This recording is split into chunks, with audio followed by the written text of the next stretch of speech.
Okay, so we have our bow lines marked, and the next slide will show the forward section on. Here's the forward enclosure pattern. Now what we've done here is the first step, we're going to make the Bimini pattern, and we're going to stick the front and the back patterns onto the boat. And we're going to be marking the top bow line right here. I assume everybody can see my pointer. With our bow line, with our Sharpie marker. And we'll be marking that exactly the same as we did on the Bimini. We'll try to get that line as close as possible to being the same. Okay, and then next slide. Hi, Deb. We're doing the back. We're sticking the back on too. And this is after we stuck the front on, we've taken the front off, and now we're sticking the back on. We're not, and in both of these, we're not fitting anything down low here. We don't have Ketter on there, in there. We're just sticking it. All we're trying to do is to get this line so we know the shape of the visor, okay? So we've done that fore and aft. So we've got the Bimini with 2 bow lines, and we got the front and the aft patterns with 2 bow lines, hopefully all drawn the same.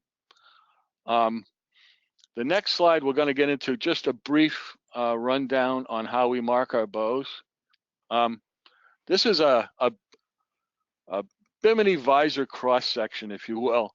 You can see the key over here. Here's our zipper, right? Here's our visor, which is 2.5 inches finished into the seam. And here's our top. And this is where we marked our bow. We marked it the same with this as that. So this comes down 2.5 inches. Our zipper is lined up with the bottom edge of our visor, okay, and is sewn to the top. Now the bottom half of the zipper is sewn to our enclosure.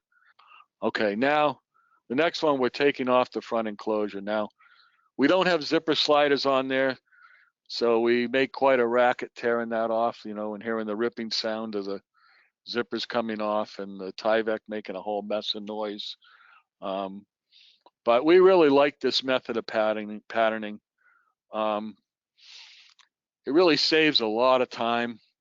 You know, you spend some extra time stitching the zippers on and tearing them off when you get back to the shop and stuff, and maybe correcting a few angles with darts and so on and so forth. But generally, when you get to the boat, I mean, we zip this on and we have this fitted. We're probably done in 1.5 hours, 2 hours easy.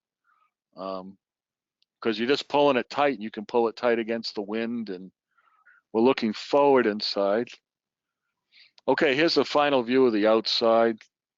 You'll see that the enclosure follows the visor, stays as neat and as clean as it can. And that's the sea ray. These forward and aft patterns have dual uses. They go to the boat twice. The first time they go to the boat to get this line here and this line here so that we can get the correct angle for this. There's really no other way you'd be able to stitch your zippers on unless you knew what this angle was ahead of time. And here is your 2.5 inches from here down to here. And here's your 2.5 inches from here down to here. And we've stapled them on. Of course, you want to make sure you label your start and stop points for your zippers, because you'll regret it if you don't. And you want to be sure you tag your zippers when you get them back to the shop and take them off. Wrap some masking tape, put a number 1122, so you know you mark the zipper and an additional mark like 2 onto the pattern, or 1, 2, 3, or whatever the number is, so that you can identify what zipper goes with what panel. Pretty important. Next slide. The new Bimini is up, looking pretty good. Here are the diagonal bars for the diagonal bracing, the longitudinal bracing. Good ideas to have that. And I guess we're going to have to look at the underside too before we put the patterns up. There we go. And the final slide is the completed enclosure.